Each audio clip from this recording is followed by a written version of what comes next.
Are you growing the wrong type of garlic for your climate? Today, I'm going to show you the difference between hardneck and softneck garlic, and more importantly, which one will give you the biggest, most flavorful bulbs in your garden. Welcome back to Almost 2 Acres. I'm Carol, and if you're thinking about growing garlic this year, or if you've tried before and didn't get the results you wanted, this video is going to change everything. We're digging deep into the two main types of garlic, and by the end, you'll know exactly which varieties to plant for your USDA zone.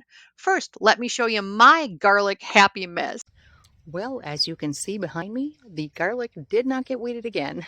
I meant to do it last week and I think the week before that, but it didn't get done. Well, this is the really important growing time for garlic. It is the end of June and it's done and ready at the end of July. So I really need to get on this now. So I'm going to clean it up right now and I'll show you how it looks when I'm done and we'll talk a little bit more about garlic.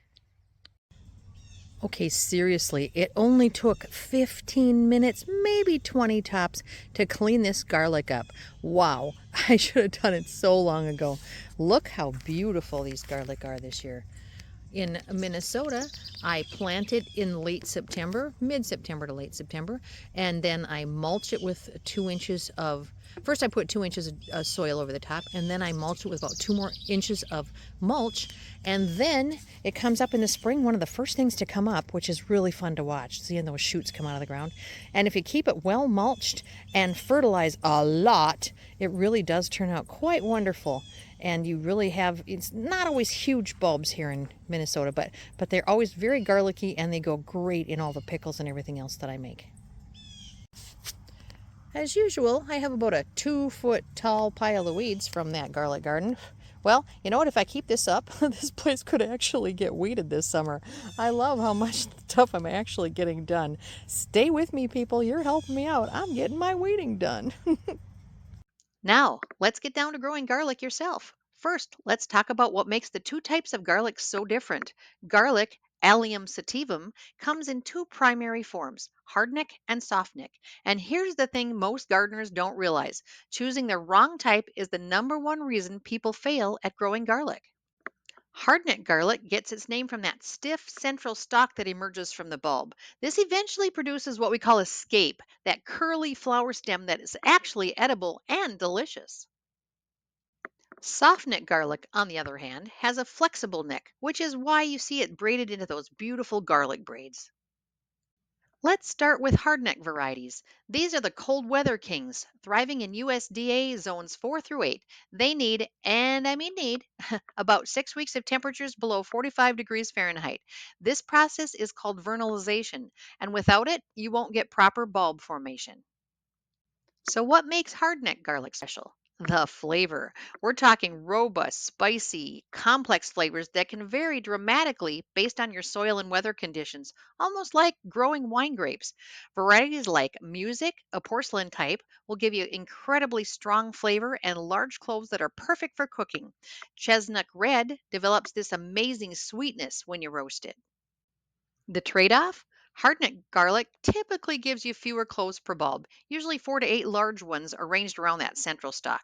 And they don't store as long, typically 3 to 6 months, though some porcelain varieties can go up to 10 months if stored properly.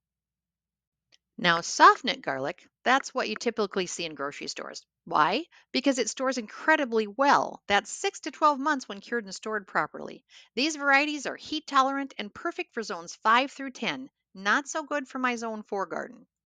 Softneck varieties like Inchelium Red or California Early White give you more cloves per bulb, sometimes 10 to 22 smaller cloves with a milder, sweeter flavor profile.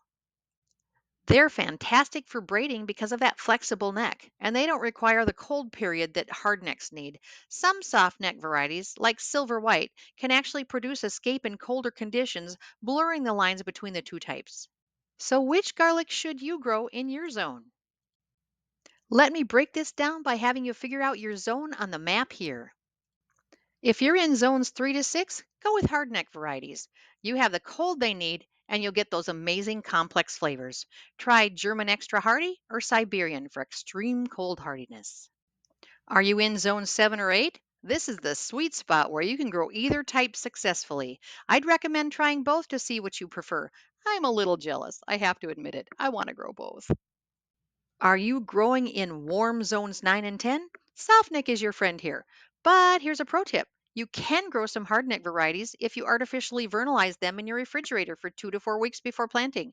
Creole Red works great in this situation in warm climates. Now let's talk about elephant garlic. It is technically not true garlic, but more related to leeks. These massive, mild bulbs are perfect for roasting and can be grown in zones 3 to 9. They're day neutral and mature in about 6 months, making them great for areas with hot summers since you can harvest them before the heat hits.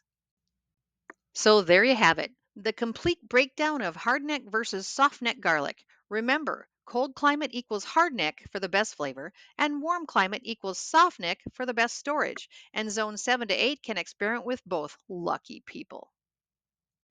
In my next garlic video, I'm going to show you exactly how to prepare your soil and when to plant for maximum bulb size because timing is everything with garlic. If you like my coffee drinking hippie vibe, please subscribe and bring your friends along. Until next time, let's get growing.